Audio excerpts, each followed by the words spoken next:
ನನ್ನ ಜೀವನನ ಒಂದ್ಸಲ ಹಿಂದೆ ತಿರುಗಿ ನೋಡಿದ್ರೆ ಸಿಂಗಲ್ ಮಿಂಗಲ್ ಟ್ರಿಪಲ್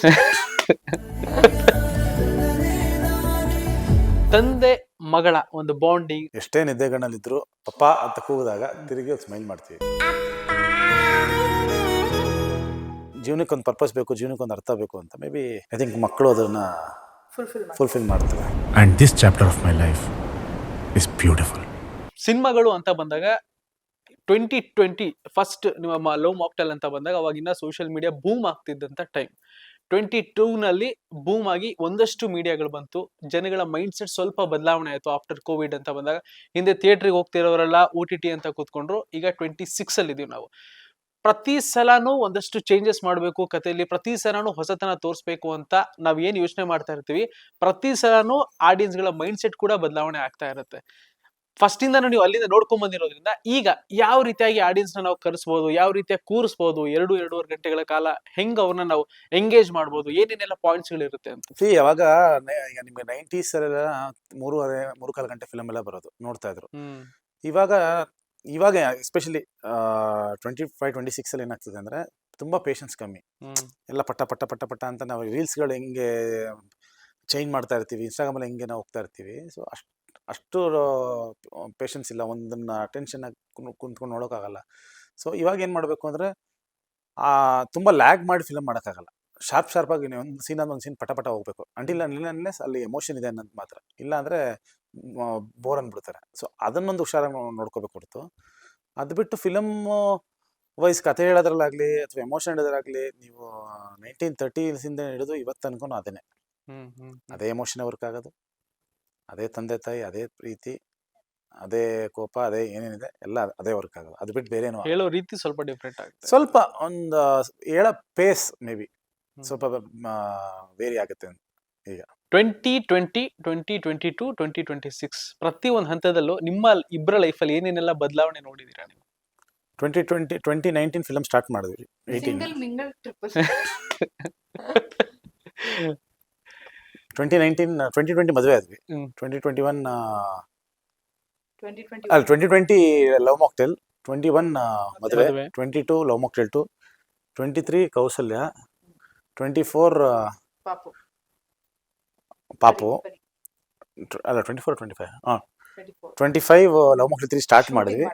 26 ರಿಲೀಸ್. ತುಂಬಾ ಈ ಟಕ್ ಅಂತ ಹೇಳ್ಬಿಟ್ರೆ ಬೇಗನೆ ಮುಗಿಸ್ಬಿಡಕ್ಕೆ ಅಂತ. ಎಸ್, ಅದ್ರಲ್ಲಿ ನೋಡದಂತೆ ಸರ್ ಒಂದಷ್ಟು ಸಿನಿಮಾಗಳು, ಯಾಕಂದ್ರೆ ಒಂದು ಸಿನಿಮಾ ನಿಮ್ದು ಹಿಟ್ ಆಯ್ತು ಅಂದ್ಮೇಲೆ ಬ್ಯಾಕ್ ಟು ಬ್ಯಾಕ್ ಒಂದಷ್ಟು ಸಿನಿಮಾಗಳು ಬರುತ್ತೆ, ಕೆಲವೊಂದು ಅದೇ ರೀತಿಯ ಒಂದಷ್ಟು ಕಥೆಗಳೆಲ್ಲ ಬಂದಿರುತ್ತೆ. ಸೊ ಹಂಗಿದಾಗ ಒಂದೇ ತರ ನಾನು ಕಾಣಿಸ್ಕೊಳ್ತಾ ಇದ್ದೀನಿ ಅನ್ನೋದೊಂದಾಗುತ್ತೆ. ಬಿಕಾಸ್ ಇನ್ನೊಂದು ಲವ್ ಮಾಕ್ಟೆಲ್ ಅಂತ ಆದ್ಮೇಲೆ ಪ್ರತಿ ಸಿನಿಮಾದಲ್ಲೂ ನಿಮ್ಗೆ ಇಬ್ಬಿಬ್ರು ಹೀರೋಯಿನ್ ಸಿಗ್ತಾ ಹೋದ್ರು. ಸೊ ಹಂಗಿದಾಗ ಹೆಂಗ್ ನೀವು ಅವ್ರನ್ನ ನಿಮಗೆ ಹೆಂಗ್ ಕನ್ವಿನ್ಸ್ ಮಾಡ್ತಾರೆ, ನೀವ್ ಹೇಗೆ ಒಪ್ಕೋತೀರಾ ಸರ್ ಬೇರೆ ಸ್ಕ್ರಿಪ್ಟ್ಗಳನ್ನ? ಇಲ್ಲ, ಅವಾಗ ನಿಮ್ಮ 20 ಲವ್ ಮಾಕ್ಟೆಲ್ 1 ಆದಮೇಲೆ ಒಂದಷ್ಟು ಸಿನಿಮಾಗಳು ಒಪ್ಕೊಂಡೆ. ಕೆಲವೊಂದು ಚೆನ್ನಾಗಿದೆ ಅಂತ ಒಪ್ಕೊಂಡೆ, ಕೆಲವೊಂದು ಒಪ್ಕೊಳ್ಬೇಕು ಅಂತ ಒಪ್ಕೊಂಡೆ. ಯಾಕಂದರೆ ಆವತ್ತಿನ ಫೈನಾನ್ಷಿಯಲ್ ಕಂಡೀಷನ್ಸು ಅದು ಇದು ಅದು ನನಗೆ ಒಂದಷ್ಟು ಇದ್ದೇ ಇರುತ್ತಲ್ಲ. ಈಗ ನಾವೊಂದು ಏನು ಹೇಳ್ತೀವಿ, ಒಂದು ಸೆಟ್ಲ್ ಆಗಬೇಕು, ನಮ್ಮದೊಂದು ಸ್ಟೆಬಿಲಿಟಿ ಬೇಕು. ಸೊ ಅದಕ್ಕೋಸ್ಕರ ಒಂದಷ್ಟು ಸಿನಿಮಾಗಳು ಒಪ್ಕೊಂಡಿರ್ತೀವಿ. ಲವ್ ಮಾಕ್ಟೆಲ್ 2 ಸಿನಿಮಾ ಆದಮೇಲೆ ಅದು ಇಟ್ಟಾದಮೇಲೆ ಅದಾದ್ಮೇಲೆ ನಾನು ಅದು ಆ ಥರ ಒಪ್ಕೊಂಡಿಲ್ಲ. ಬಹುಶಃ 2022ರಿಂದ ಇವತ್ತು ತನಕ 26 4 ವರ್ಷದಲ್ಲಿ ನಾನು ಒಪ್ಪಿರೋಂಥ ಕತೆ 3. ಮೊದಲನೇ ಕತೆ ಕೌಸಲ್ಯ ಸುಪ್ರಜಾರಾಮ, ತುಂಬ ಚೆನ್ನಾಗಿತ್ತು. ಅದಾದ್ಮೇಲೆ ಬ್ರ್ಯಾಟು, ಅದು ತುಂಬ ಚೆನ್ನಾಗಿತ್ತು. ಆ್ಯಂಡ್ ನೆಕ್ಸ್ಟ್ ಬರ್ತಾ ಇರೋದು ಫಾದರ್. ಅದು ಬಿಟ್ಟರೆ ಲವ್ ಮಾಕ್ಟೆಲ್ 3 ಮಾಡ್ತಾ ಇದ್ದೀನಿ ಅಷ್ಟೇ. ಸೊ ಈ 3 ಕತೆಗಳು ನಾವು ತುಂಬ ಡಿಸ್ಕಸ್ ಮಾಡಿ ತುಂಬ ಚೆನ್ನಾಗಿದೆ ಅಂದಮೇಲೆ ನಾವು ತೊಗೊಂಡಿರೋದು. ಏನೋ ಮಾಡಬೇಕಲ್ಲ ಅಂತ ಯಾವ ಸಿನಿಮಾನು ಮಾಡ್ತಾ ಇಲ್ಲ ಈಗ. ಸೊ ಅದನ್ನು ನಾನು 2022 ಸ್ಟಾಪ್ ಮಾಡ್ಬಿಟ್ಟಿದ್ದೆ. ಓಕೆ. ಆ್ಯಂಡ್ ನಿಮ್ಮ ಪೇರ್ ಕೂಡ ಅವಾಗ ಜಾಸ್ತಿ ಸಿನಿಮಾಗಳಲ್ಲೂ ಕೂಡ ಕಾಣಿಸ್ಕೊಂಡ್ರು. ಈಗ ಫಾರ್ ಎಕ್ಸಾಂಪಲ್ ಯಾರೋ ಬಂದು ಕತೆ ಸರಿ ಹೇಳ್ತಾರೆ ಅಂತ ಅಂದಾಗ ಹೀರೋಯಿನ್ ಆಗಿ ನೀವೇ ಮಾಡ್ಬಿಡಿ ಅಂತ ಆ ತರದ್ ಕೆಲವೊಂದು ಎಲ್ಲೋ ಕೇಳಿದ್ದೆ ನಾನು. ಹೆಂಗಾಗತ್ತೆ ಒಂದು ಸರಿ ಓಕೆ ಹಿಟ್ ಆಗಿದೆ ಸಿನಿಮಾ, ಬ್ಯಾಕ್ ಟು ಬ್ಯಾಕ್ ಬಂದ್ಬಿಟ್ಟು ಯಾರೋ ಟೆಕ್ನಿಷಿಯನ್ ಇಲ್ಲ ಯಾರೋ ಪ್ರೊಡ್ಯೂಸರ್ ಡೈರೆಕ್ಟರ್ ಬಂದ್ಬಿಟ್ಟು ನಿಮ್ದೇ ಕಾಂಬಿನೇಷನ್ ಚೆನ್ನಾಗುತ್ತೆ, ವರ್ಕ್ ಆಗುತ್ತೆ ಅಂತ ಅಂದಾಗ ತುಂಬಾ ಆತರ ಆಪರ್ಚುನಿಟೀಸ್ ಬಂದಿದೆ, ಎಲ್ಲದೂ ಮಾಡಿಲ್ಲ. But definitely after love mocktail ಕೆಲವು ಸಿನಿಮಾಗಳು ಇನ್ಫ್ಯಾಕ್ಟ್ ನಮ್ಗೆ ಫಿಲ್ಮ್ ಮೇಕರ್ಸ್ ಅಲ್ಲ, ಆಚೆ ಆಡಿಯನ್ಸ್ ಹೇಳ್ತಾರೆ ಕೆಲವರು, ನಿಮ್ಮಿಬ್ರು ಕಾಂಬಿನೇಷನ್ ಅಲ್ಲಿ ಸಿನಿಮಾ ವೇಟ್ ಮಾಡ್ತಿದೀವಿ, ಯಾವಾಗ ಬರುತ್ತೆ, ಏನ್ ಮಾಡ್ತೀರಾ ಅಂತ. ಬಟ್ ಕತೆ ಚೆನ್ನಾಗಿದ್ರೆ ವೈ ನಾಟ್ ಅಂತ ಅನ್ಸುತ್ತೆ. ಬಟ್ ಡೆಫಿನೆಟ್ಲಿ ಆ ಟೈಮಲ್ಲಿ ಕೌಸಲ್ಯ ಮಾಡ್ಬೇಕಾದ್ರೆ ನಾನು ಕೌಸಲ್ಯ ಮಾಡ್ಬೇಕು ಅನ್ಕೊಂಡಿರ್ಲಿಲ್ಲ. ಶಶಾಂಕ್ ಸರ್ ಸ್ವಲ್ಪ ಪುಷ್ ಮಾಡಿದ್ರು because of that character. But ಹಂಗೆ ಅದ್ರ ಜೊತೆಗೆ ಮಾಡಿದ್ದು ಲವ್ ಬರ್ಡ್ಸ್ ವಾಸ್ ಅನ್ಎಕ್ಸ್ಪೆಕ್ಟೆಡ್. ಅದನ್ನ ಮಾತ್ರ ಸ್ವಲ್ಪ ಪ್ರೊಡ್ಯೂಸರ್ ಪುಷ್ ಮಾಡಿ ನೀವೇ ಮಾಡ್ಬೇಕು ಅಂತ ಮಾಡ್ಸಿದ್ರು. ಅಂದ್ರೆ ಅದೊಂಥರ ಅಂದ್ರೆ ಮಾಡೋದು ಬಿಡುವ. ಬಟ್ ಕೌಸಲ್ಯ ಮಾಡ್ಲೇಬಾರ್ದು ಅಂತಿದ್ದೆ ಟು ಬಿ ಆನೆಸ್ಟ್, ಬಿಕಾಸ್ ಅದು ಒಂದ್ ಕುಡ್ಕಿ ಪಾತ್ರ, ನಾನ್ ಕುಡಿಯಲ್ಲ, ಸ್ವಲ್ಪ ಗ್ರೇ ಶೇಡ್ ನೆಗೆಟಿವ್ ಶೇಡ್ ಇರೋ ಕ್ಯಾರೆಕ್ಟರ್ ಅಂತ. ಬಟ್ ಒಂದೇ ತರ ನಾವು ಸ್ಟೀರಿಯೋಟೈಪ್ ಆಗಕ್ ಆಗಲ್ಲ. ಕೌಸಲ್ಯದಲ್ಲಿ I had performance to show something else.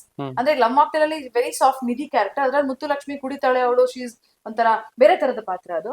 That way to explore as actor ನನಗೆ ಚೆನ್ನಾಗಿತ್ತು ಆ ಪಾತ್ರ. ಆ ತರ ಡಿಫ್ರೆಂಟ್ ಪಾತ್ರಗಳು ಬಂದ್ರೆ ವೈ ನಾಟ್ ಅನ್ಸುತ್ತೆ, ಒಂದೇ ರೀತಿ ಬಂದ್ರೆ ಬೇಡ ಅಂತ ಅನ್ಸುತ್ತೆ.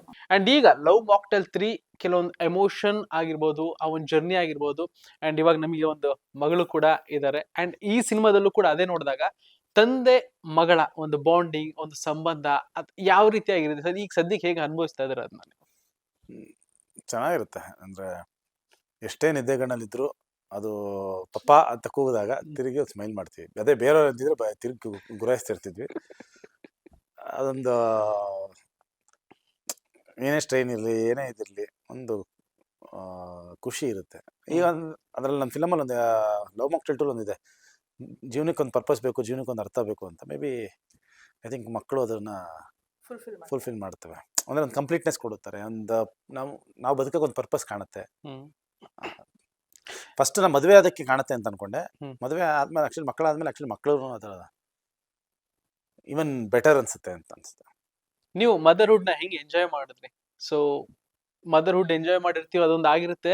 ತುಂಬಾ ಬೇಗನೆ ಮಕ್ಕಳು ಬೆಳೆದು ಬಿಡ್ತಾರೆ, ಕಣ್ ಮುಂದೆ ಇದ್ದಂಗೆ ಆಟ ಆಡ್ತಾನೆ ತುಂಬಾ ಬೇಗನೆ ಬೆಳೆದು ಬಿಡ್ತಾರೆ. ಹಿಂಗೆ ಪ್ರತಿಯೊಂದು ಅಂಬೆಗಾಲ್ ಇಡೋದಾಗಿರ್ಬೋದು, ಇವತ್ತು ನಡ್ಕೊಂಡು ಹೋಗೋದು, ಓಡೋದಾಗಿರ್ಬೋದು, ಇವೆಲ್ಲ ನೋಡಿದಾಗ ಹಿಂಗ ಅನಿಸ್ತಾ ಇದೆ? ಅದೇ ಆಕ್ಚುಲಿ ತುಂಬಾ ಡಿಫಿಕಲ್ಟ್ ಅದು, ಎಸ್ಪೆಷಲಿ ತಾಯಂದಿರ್ಗೆ ನಿದ್ದೆ ಇರಲ್ಲ, ಮಕ್ಳಿಗೋಸ್ಕರ ಎದ್ದಿರ್ಬೇಕಾಗತ್ತೆ, ಅವ್ರ ಬಾಡಿಲಿ ಚೇಂಜಸ್ ಆಗಿರುತ್ತೆ. ಸೊ ಬಟ್ ಇದೇ ಖುಷಿ, ಅವರು ಮೊದಲು ಮಾತಾಡೋದು, ನಡೆಯೋದು, ಅವರು ಪ್ರತಿದಿನ, ಈಗ ನಮ್ ಪರಿ ಪ್ರತಿದಿನ ಹೊಸ ವರ್ಡ್ ಮಾತಾಡಿದಾಗ ನಮ್ಗೆ ಸಖತ್ ಖುಷಿ ಆಗತ್ತೆ. ಇವತ್ ಬೆಳಗ್ಗೆ ಪೇಸ್ಟ್ ಅನ್ನೋದು ಕಲ್ತ್ಕೊಂಡಿದ್ದಲ್ಲ, ಹೇಳ್ಕೊಟ್ಟಿಲ್ಲ ಅವಳಿಗೆ. ಬ್ರಷ್ ಕೊಟ್ಟಿದ್ದೆ, ಪೇಸ್ಟ್ ಬೇಕು, ಪೇಸ್ಟ್ ಏನೋ ಅಂತ ಇದ್ದಾಳೆ, ಏನೋ ಅಂದ್ರೆ ಪೇಸ್ಟ್. ಸ್ವಲ್ಪ ಆಮೇಲೆ ಹಿಂಗೆ ಚಿಕ್ಕ ಚಿಕ್ಕ ಚಿಕ್ಕ ಪದಗಳು ತುಂಬಾ ಖುಷಿ ಆಗುತ್ತೆ. ಅಂದ್ರೆ ಏನಂತಾರೆ ಅಂದ್ರೆ ಆ ಚಿಕ್ಕ ಚಿಕ್ಕ ಮೊಮೆಂಟ್ಸ್ ಎಷ್ಟು ಖುಷಿ ಕೊಡುತ್ತಲ್ಲ, ಅದೇ ನಮ್ ಡ್ರೈವಿಂಗ್ ಫೋರ್ಸ್. ಮಗ ಆಗ್ಲಿ ಮಗಳಾಗ್ಲಿ, ಸೊ ಆ ಪ್ರತಿಯೊಬ್ಬರ ಲೈಫಲ್ಲೂ ಒಂದ್ ಬಂತು ಅಂತ ಅಂದ್ರೆ ಆ ಒಂದು ಜವಾಬ್ದಾರಿ ಯಾವ ರೀತಿಯಾಗಿರುತ್ತೆ ಅಪ್ಪ ಅಮ್ಮಂದು? ಏನಂದ್ರೆ ಅವರು ಕಲಿಯೋದು ನಮ್ಮಿಂದ. ಸೊ ನಾವ್ ಏನ್ ಮಾತಾಡ್ತೀವಿ, ಹೇಗ್ ಮಾತಾಡ್ತೀವಿ, ಏನೇನ್ ಶಬ್ದಗಳು ಮಾತಾಡ್ತೀವಿ, ಅವೆಲ್ಲ ಬಹಳ ಮುಖ್ಯ ಆಗುತ್ತೆ. ಸೊ ಫಸ್ಟ್ ಥಿಂಗ್ ನಾವು ಈಗ ಏನೋ ಒಂದು ಯಾವ್ದೋ ಒಂದು ಸುಮ್ಮನೆ ಯಾವ್ದೋ ಒಂದು ಬ್ಯಾಡ್ ಸ್ಲ್ಯಾಂಗ್ ಏನೋ ಯೂಸ್ ಮಾಡ್ತೀವಿ ರೆಗ್ಯುಲರ್ ಆಗಿ. ಈಗ ಮಗು ಇರೋದ್ರಿಂದ ಅದನ್ನ ಈಗ ಸಪೋಸ್ ಏನೋ ಮಿಸ್ ಮಾತಾಡೋ ಇಲ್ಲ ಹೇಳ್ತೀವಿ, ಮಾತಾಡ್ಬಿಡಿ, ಪಾಪು ಇದೆ ಕಲಿತಾಳೆ ಅಂತ. ಸೊ ಆ ಕಾನ್ಷಿಯಸ್ನೆಸ್ ಬರುತ್ತೆ ನಮಗೆ. ಅದು ಸಣ್ಣದೇ ಆಗಿರ್ಬೋದು. ಆಮೇಲೆ ನಮ್ಮನ್ನ ನೋಡೇ ಕಲಿಯೋದು. ಸೊ ಈಗ ಏನಾಗುತ್ತೆ, ಈಗ ಯಾರೋ ಒಬ್ರಲ್ಲಿ ಬರ್ತಾ ಇದ್ರು, ಈಗ ನಮ್ಮ ಅಪಾರ್ಟ್ಮೆಂಟ್ ಯಾರೋ ಒಬ್ರು ಸೆಕ್ಯೂರಿಟಿ ಇದ್ರು, ಜನರಲಿ ಅವ್ರು ನಮಸ್ತೆ ಸರ್ ಅಂತ ನಮ್ಗೆ ಹೋಗ್ಬಿಡ್ತೀವಿ. ಈಗ ನನ್ನ ಮಗು ನನ್ನ ಜೊತೆ ಅಂದಾಗ ಅವ್ರು ನಮಸ್ತೆ ಸರ್ ಅಂದಾಗ ನಾವು ಅವ್ರಿಗೆ ಸ್ಮೈಲ್ ಮಾಡಿ ನಿಂತ್ಕೊಂಡು ನಾವು ನಮಸ್ತೆ ಅಂತೀವಿ. ಯಾಕಂದ್ರೆ ಅವಳು ಕಲೀಲಿ ಅದನ್ನ ಅಂತ, ಅವಳು ಅದನ್ನ ಮಾಡಬೇಕು. ಸೊ ಆ ತರ ನಾವು ಚೇಂಜ್ ಆಗ್ತಾ ಹೋಗ್ತೀವಿ, ನಾವು ಕಲಿತೀವಿ. I think it's learning again ತರ. ಅಂದ್ರೆ ನಾವು ಇನ್ನೂ ಬೆಟರ್ ಆಗ್ತಾ ಹೋಗ್ತೀವಿ ಆಸ್ ಅ ಪರ್ಸನ್. ಯಾಕಂದ್ರೆ ಮಿಸ್ಟೇಕ್ ಮಾಡಬಾರ್ದು ಮಕ್ಕಳು ಅಂತ.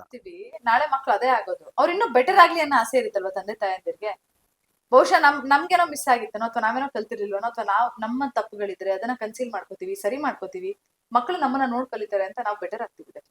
ಕರೆಕ್ಟ್. ಎಸ್. ಇನ್ನ ಲವ್ ಮಾಕ್ಟೇಲ್ 3 ರಿಲೀಸ್ ಆಗಕ್ಕೆ ಕೆಲವೇ ದಿನಗಳು ಮಾತ್ರ ಬಾಕಿ ಇದೆ. ಏನಾದ್ರೂ ಸೆಲೆಬ್ರಿಟಿ ಪ್ರೀಮಿಯರ್ ಶೋ ಮಾಡ್ಬೋದಾ ಸಿನಿಮಾ? ಇಲ್ಲ, ಸೆಲೆಬ್ರಿಟಿ ಪ್ರೀಮಿಯರ್ ಶೋ ಏನು ಮಾಡಲ್ಲ. ಪ್ರೀಮಿಯರ್ ಶೋಸ್ ಮಾಡ್ತೀನಿ ಎಲ್ಲ ಕಡೆನೂ.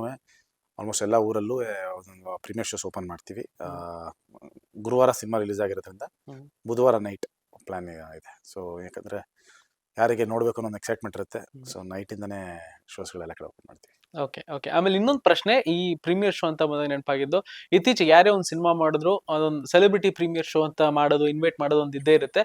ಸಿನಿಮಾ ಎಷ್ಟು ಪ್ಲಸ್ ಆಗ್ತಾ ಇದೆ ಇತ್ತೀಚಿನ ದಿನಗಳಲ್ಲಿ ಸೆಲೆಬ್ರಿಟಿ ಪ್ರೀಮಿಯರ್ ಶೋ ಮಾಡೋದು? ಅದೇನು ಏನು ಯೂಸ್ ಆಗಲ್ಲ ನನ್ನ ಪ್ರಕಾರ. ಅದರಿಂದ ಏನು ಯೂಸ್ ಆಗಲ್ಲ. ಪ್ರೀಮಿಯರ್ ಶೋಸ್ ಮಾಡಂಗಿದ್ರೆ ಪಬ್ಲಿಕ್ಗೆ ಮಾಡಿ, ಸೊ ಪಬ್ಲಿಕ್ಗೆ ಬಿಟ್ಬಿಡಿ. ಸೊ ಅವರು ನೋಡಲಿ.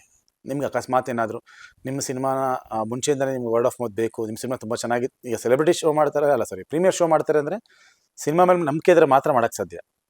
ಇಲ್ಲಾಂದರೆ ರಿಪೋರ್ಟ್ ಮುಂಚೆನೇ ಆಚೆ ಬಂದುಬಿಡುತ್ತೆ. ಸೊ ನಿಮಗೆ ಸಿನಿಮಾ ಮೇಲೆ ನಂಬಿಕೆ ಇತ್ತು ಅಂದರೆ 2 ದಿನ 3 ದಿನ 4 ದಿನದ ಮುಂಚೆಯಿಂದನೇ ಒಂದೊಂದೇ ಶೋ ಮಾಡ್ಕೊಂಡು ಅದನ್ನು ಬಿಲ್ಡ್ ಮಾಡ್ತಾನೂ ಬರ್ಬೋದು.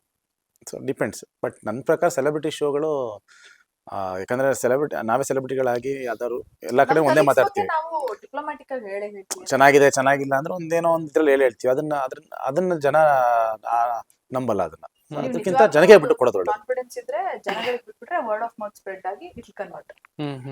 ಆಮೇಲೆ ಇತ್ತೀಚೆಗೆ ಹೆಂಗೆ ಅಂತಂದ್ರೆ ಯಾವ್ದೇ ಸಿನಿಮಾ ಆಗ್ಲಿ ಫಸ್ಟ್ ಡೇ ಫಸ್ಟ್ ಶೋ ಅವರೇ ಟಿಕೆಟ್ ಕೊಟ್ಟು ಆಡಿಯನ್ಸ್ ಗಳನ್ನ ಕರ್ಸೋದು ಹೆಚ್ಚಾಗ್ತಾ ಇದೆ. ಆಮೇಲೆ ಮೀಡಿಯಾಗಳು ಹೋಗಿ ಒಂದು ರಿಯಾಕ್ಷನ್ ಕೇಳಿದಾಗ ಸಿಕ್ಕಾಪಟ್ಟೆ ಜನ ಹೊರಗಡೆ ಬಂದಾಗ ಎಲ್ಲ ಚೆನ್ನಾಗಿದೆ ಅಂತ ಅಂದಾಗ ಇತ್ತೀಚಿನ ಆಡಿಯನ್ಸ್ ಗಳು ಹೆಂಗಾಗ್ಬಿಟ್ಟಿದ್ದಾರೆ ಅಂತಂದ್ರೆ ಅದು ಏನೋ ಒಂಥರ ಪೇಯ್ಡ್ ಆಗ್ಬಿಟ್ಟಿದೆ, ಅದು ಒಂಥರ ಫೇಕ್ ಆಗ್ಬಿಟ್ಟಿದೆ, ಯಾವ್ದನ್ನ ನಂಬಿಟ್ಟು ನಾನು ಹೋಗ್ಬೇಕು ಅನ್ನೋ ಒಂದು ಮನಸ್ಥಿತಿ. ಅಂಡ್ ಇತ್ತೀಚೆಗೆ ಬುಕ್ ಮೈ ಶೋನಲ್ಲೂ ಕೂಡ ಕೊಡುವಂತ ಸ್ಟಾರ್ ರೇಟಿಂಗ್ಸ್ ಏನಿರುತ್ತೆ ಅದನ್ನ ನೋಡಿ ಹೋಗುವಂತ ಜನಸಂಖ್ಯೆ ಜಾಸ್ತಿ ಆಗ್ತಿದ್ದಾರೆ. ಸೊ ಯಾವ್ದನ್ನ ಅದನ್ನು ಪೇಯ್ಡು ಅಂತ ಅಂದಾಗ ಯಾವ್ದನ್ನ ನಂಬಿ ಹೋಗ್ಬೇಕು, ಯಾವ ಜೆನ್ಯೂನ್ ಯಾವ್ದು ಅಂತ ಒಂದಷ್ಟು ಆಡಿಯನ್ಸ್ ಇತ್ತೀಚೆಗೂ ಕನ್ಫ್ಯೂಷನ್ ಇರ್ತಾರೆ. ಮೊದಲನೇದು ನಾವೇ ಕನ್ಫ್ಯೂಷನ್. ಮೊದಲನೇದು ಏನಂದ್ರೆ ನಾವ್ ಇದನ್ನ ಫಾಲೋ ಮಾಡಲ್ಲ. ಸೊ ಇದ್ರ ಬಗ್ಗೆ ಕಂಪ್ಲೀಟ್ ಐಡಿಯಾ ನಮಗಿಲ್ಲ, ನಾವು ಮಾಡ್ತಾ ಇಲ್ಲ ಇದನ್ನ. ನಮ್ಮ ಪ್ರೊಡಕ್ಷನ್ ಯಾವ್ದೇ ಸಿನಿಮಾಗಳನ್ನ ಯೂಟ್ಯೂಬ್ ಅಲ್ಲಿ ಬೂಸ್ಟ್ ಮಾಡೋದು ಅಥವಾ ನಂಬರ್ಸ್ ಜಾಸ್ತಿ ತೋರಿಸೋದು, ಇಷ್ಟು ರೀಚ್ ಆಗಿದೆ ಅಂತ ಹೇಳೋದು, ಇದನ್ನ ನಾವ್ ಯಾವತ್ತೂ ಮಾಡಿಲ್ಲ. ಡೇ 1 ಇಂದ ಜೆನ್ಯೂನ್ ಆಗಿ ಅದು 10 ಲಕ್ಷ ರೀಚ್ ಆಗೋ ಕಡೆ 1 ಲಕ್ಷ ಆಗಿದ್ಯಾ 2 ಲಕ್ಷ ಆಗಿದ್ಯಾ ಅದು ಹಂಗೆ ಬಿಟ್ಟಿದೀವಿ. ಸಾಂಗ್ಸ್ ಇಂದ ಟ್ರೈಲರ್ಸ್ ಇಂದ ಪ್ರತಿಯೊಂದನ್ನು. ಆಮೇಲೆ ಜನ ಥಿಯೇಟರ್ ಫಿಲ್ ಮಾಡೋದು ನಾವು ಮಾಡಿಲ್ಲ. ಐ ಕ್ಯಾನ್ ಓಪನ್ಲಿ ಸೇ ನಾವು ಮಾಡಿಲ್ಲ ಅದನ್ನ. ಸೊ ನಮಗ್ ಗೊತ್ತಿಲ್ಲ. Because end of the day ನಮಗೆ ಜನ ಬಂದ್ ಸಿನಿಮಾ ನೋಡ್ಬೇಕು, ಜೆನ್ಯೂನ್ ಆಗಿ ನಮಗೆ ಸಿನಿಮಾ ಹೋಗ್ಬೇಕು ಅಂದ್ರೆ ಜೆನ್ಯೂನ್ ಆಗಿ ಜನ ಫಸ್ಟ್ ಇಂದ ಬರ್ಬೇಕು. ಇನ್ಕ್ಲೂಡಿಂಗ್ ನಮ್ಮನ್ನು ಸೇರಿಸಿ ನಮ್ಮ ಅಪ್ಪ ಅಮ್ಮನು ಅವರೇ ಪ್ರತಿಯೊಬ್ರು ಅವ್ರವ್ರ ಟಿಕೆಟ್ ಬುಕ್ ಮಾಡ್ಕೊಂಡು ಹೋಗಿರೋದು ಜೆನ್ಯೂನ್. ಇನಿಷಿಯಲಿ 4 ಶೋ ಓಪನ್ ಮಾಡಿದ್ದು ನಾವು ಲವ್ ಮಾಕ್ಟೇಲ್ 2 ಹಿಂದಿನ ದಿನ. 4 ಹೋಗಿ 8 ಆಯ್ತು, 10 ಆಯ್ತು, 15 ಆಯ್ತು, 20 ಆಯ್ತು, 22 ಶೋ, 22 ಪೇಡ್ ಶೋಸ್. ಯಾರು ನಮ್ ಕಡೆಯವ್ರು ಹೋಗಿಲ್ಲ, ಯಾರು ಹೋಗಿದ್ದಾರೆ ಅಂತಾನು ನಮಗ್ ಗೊತ್ತಿಲ್ಲ. That should be the genuine interest ಜನಕ್ಕೆ. ಸೊ ಹಂಗಾಗಿ ನಾವ್ ಅದನ್ನ ಮಾಡಲ್ಲ. ಅಂಡ್ ಅಫ್ಕೋರ್ಸ್ ನೀವ್ ಹೇಳಿದ್ 100% ಸತ್ಯ. ಇವಾಗ ಸೋಷಿಯಲ್ ಮೀಡಿಯಾ ತೆಗೆದು ನೋಡಿದ್ರೆ ಯಾವ ಆಡಿಯನ್ಸ್ ರಿಯಾಕ್ಷನ್ ಯಾವ ಸಿನಿಮಾಗ್ ಮಾಡ್ತಿದಾರೆ ಅಂತಾನೆ ಗೊತ್ತಾಗಲ್ಲ. ಸೊ ಆ ಬೆಳವಣಿಗೆನೆ ತಪ್ಪು ಆಡಿಯನ್ಸ್ಗೂ ಎಲ್ಲೊಂದ್ ಕಡೆ ಮಿಸ್ಲೀಡ್ ಮಾಡ್ತಾ ಇದೀವಿ ಅನ್ಸುತ್ತೆ. ಅವಾಗ ಅವ್ರಿಗೆ ಬೈಫರ್ಕೇಟ್ ಮಾಡಕ್ಕೆ ಗೊತ್ತಾಗಲ್ಲ ಯಾವ್ದು ಕೆಟ್ಟ ಸಿನಿಮಾ ಯಾವ್ದು ಒಳ್ಳೆ ಸಿನಿಮಾ ಅಂತ. ಸೊ ಐ ಥಿಂಕ್ ಇದು ಸ್ವಲ್ಪ ಚೇಂಜಸ್ ಆದ್ರೆ ಚೆನ್ನಾಗಿರುತ್ತೆ.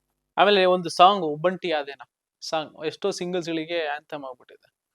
ಅದು ರಿಲೀಸ್ ಆದ್ಮೇಲೆ ಇನ್ನೂ ದೊಡ್ಡ ಇನ್ನೂ ಆಗ್ಬಿಡುತ್ತೆ. ಯಾಕಂದ್ರೆ ನೀವು ಏನ್ ಇವಾಗ ನೋಡ್ತಾ ಇದ್ರಲ್ಲ, ಇವಾಗ ಕೊಟ್ಟಿರೋ ಇಂಪ್ಯಾಕ್ಟ್ ಗಿಂತ ನಿಮ್ಗೆ ಐ ಥಿಂಕ್ ರಿಲೀಸ್ ಆದ್ಮೇಲೆ ಸಿನಿಮಾ ನೋಡ್ತಾ ನಿಮ್ಗೆ ಕೊಡೋ ಇಂಪ್ಯಾಕ್ಟ್ ಬೇರೆ ಇರುತ್ತೆ. ತುಂಬಾ ದೊಡ್ಡ ರೀತಿ ಇಂಪ್ಯಾಕ್ಟ್ ಕೊಡುತ್ತೆ ನಿಮಗೆ. ಎಂಟೈರ್ ಆಲ್ಬಮ್ ಹೇಳ್ತಾ ಇರೋದು, ಬರೀ ಅದೊಂದು ಸಾಂಗ್ ಅಂತಲ್ಲ, entire album. Love mocktail 3 I think love mocktail 1, 2 compare ಮಾಡಿದ್ರೆ ಇದು ತುಂಬಾ ಇಂಪ್ಯಾಕ್ಟ್ ಕೊಡುವಂತ ಸಾಂಗ್ಸ್ಗಳಿದೆ love mocktail 3. One of the best album. So March 19 Ugadi ಹಬ್ಬ. ಸೊ ಆ ದಿನ ಒಳ್ಳೆ ದಿನ ನೀವು ಬರ್ತಾ ಇದ್ದೀರಾ. ಅಂಡ್ ಒಳ್ಳೆ ಕಾನ್ಫಿಡೆನ್ಸ್ ಇಂದ ಬರ್ತಾ ಇದ್ದೀರಾ. ಫ್ಯಾಮಿಲಿ ಆಡಿಯನ್ಸ್ಗೋಸ್ಕರ ಒಂದು ಒಳ್ಳೆ ಸಿನಿಮಾ ಅಂತ ಬರ್ತಾ ಇದ್ದೀರಾ. ಅಂಡ್ 1, 2 ಸಕ್ಸಸ್ ನಂತರ ಮತ್ತೆ 3 ಆ ಒಂದು ಎಕ್ಸೈಟ್ಮೆಂಟ್ ನಾನು ಕೂಡ ಕಾಯ್ತಾ ಇದ್ದೀನಿ. ಅಂಡ್ ನೀವು ಕೂಡ ಅಷ್ಟೇ ಎಕ್ಸೈಟ್ ಆಗಿ ವೆಯ್ಟ್ ಮಾಡ್ತಾ ಇದ್ದೀರಾ ಹಿಂಗಿರುತ್ತೆ ಆ ಒಂದು ರೆಸ್ಪಾನ್ಸ್ ಅಂತ. ಸೊ ಅವತ್ತಿನ ದಿನಕ್ಕೆ ಸರ್ ನಿಮ್ಮಿಂದ ಬಂದ್ಬಿಡ್ತೀನಿ, ಏನ್ ಹೇಳ್ತೀರಾ ಆಡಿಯನ್ಸ್ಗಳಿಗೆ? ಲವ್ ಮಾಕ್ಟೇಲ್ 1, 2ಗೆ ಬಹಳ ಪ್ರೀತಿ ಕೊಟ್ಟಿದ್ದಾರೆ, ಸಿನಿಮಾ ನೋಡಿದ್ದಾರೆ, ಇಷ್ಟಪಟ್ಟಿದ್ದಾರೆ. ಸೊ ಡೆಫಿನೆಟ್ಲಿ ಈ ಸಿನಿಮಾನ ತುಂಬಾ ಪ್ರೌಡ್ಲಿ ಪ್ರೆಸೆಂಟ್ ಮಾಡ್ತಾ ಇದೀವಿ. ಅಂಡ್ ಸಿನಿಮಾ ಬಹಳ ಅದ್ಭುತವಾಗಿ ಬಂದಿದೆ. We are confident. ಥಿಯೇಟರ್ ಬಂದ್ ಸಿನಿಮಾ ನೋಡಿ ಒಳ್ಳೆ ಸೀಸನ್ ಅಲ್ಲಿ ರಿಲೀಸ್ ಮಾಡ್ತಾ ಇದೀವಿ. ಬಹಳ ರಜೆಗಳಿದೆ. So on that note I think ಖುಷಿಯಾಗಿ ಅಂದ್ರೆ ಈ ಫ್ರಾಂಚೈಸಿನ ರೌಂಡ್ ಅಪ್ ಮಾಡ್ತಾ ಇದೀವಿ. ನಮಗ್ ಖುಷಿ ಇದೆ, ನಿಮ್ಗೂ ಖುಷಿ ಆಗುತ್ತೆ ಅಂತ ಡೆಫಿನೆಟ್ಲಿ ಕಾನ್ಫಿಡೆನ್ಸ್ ಇದೆ. ಐ ಥಿಂಕ್ ಈ ವರ್ಷದ one of the best film love mocktail 3 ಆಗುತ್ತೆ. ಅಷ್ಟು ಕಾನ್ಫಿಡೆಂಟ್ ಆಗಿ ನಿಮ್ಗೆ ಹೇಳ್ತೀನಿ. ಸೊ ಹೋಗಿ ಥಿಯೇಟರ್ಸ್ ಅಲ್ಲಿ ನಿಮ್ಮ ಫ್ಯಾಮಿಲಿ ಜೊತೆ ಸಿನಿಮಾ ನೋಡಿ, ಒಂದು ಅದ್ಭುತವಾದ ಒಂದು ಅನುಭವ ನಿಮ್ಗೆ ಆಗುತ್ತೆ. ಏನು ಲವ್ ಮಾಕ್ಟೇಲ್ 1, 2 ನೋಡಿ ನೀವು ಎಷ್ಟು ಎಂಜಾಯ್ ಮಾಡಿದ್ರಿ, ಎಮೋಷನಲ್ ಆಗಿದ್ರಿ, ನಿಮ್ಮ ಲೈಫ್ ಕನೆಕ್ಟ್ ಆಗಿತ್ತು. 3 ಲವ್ ಮಾಕ್ಟೇಲ್ 3 ಅಂದರೆ ಇದು 3 times.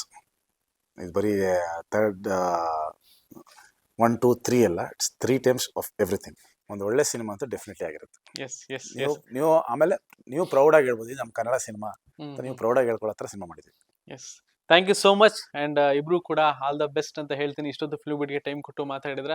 And thank you so much. Thank you. ನೋಡ್ರಲ್ಲ ಲವ್ ಮಾಕ್ಟೇಲ್ 3. ಸೊ ಜೋಡಿಯ ಮಾತುಕತೆ ಎಷ್ಟರ ಮಟ್ಟಿಗೆ ಇತ್ತು ಅಂತ ಮಾರ್ಚ್ 19ನೇ ತಾರೀಕಿದು ರಿಲೀಸ್ ಆಗ್ತದೆ. ಎಲ್ಲರೂ ಕೂಡ ಹೋಗಿ ನಿಮ್ಮ ನಿಯರೆಸ್ಟ್ ಥಿಯೇಟರ್ ಅಲ್ಲಿ ಸಿನಿಮಾ ನೋಡಿ ಅಂತ ಹೇಳ್ತಾ ಈ ಎಪಿಸೋಡ್ ನಿಮ್ಗೆ ಇಷ್ಟ ಆಗಿದೆ ಅಂತ ಅನ್ಕೊಳ್ತಾ ನೆಕ್ಸ್ಟ್ ಎಪಿಸೋಡ್ ನಲ್ಲಿ ಮತ್ತೆ ಸಿಗ್ತೀನಿ. ನೋಡ್ತಾ ಇರಿ ಫಿಲ್ಮ್ ಬೀಟ್ ಕನ್ನಡ.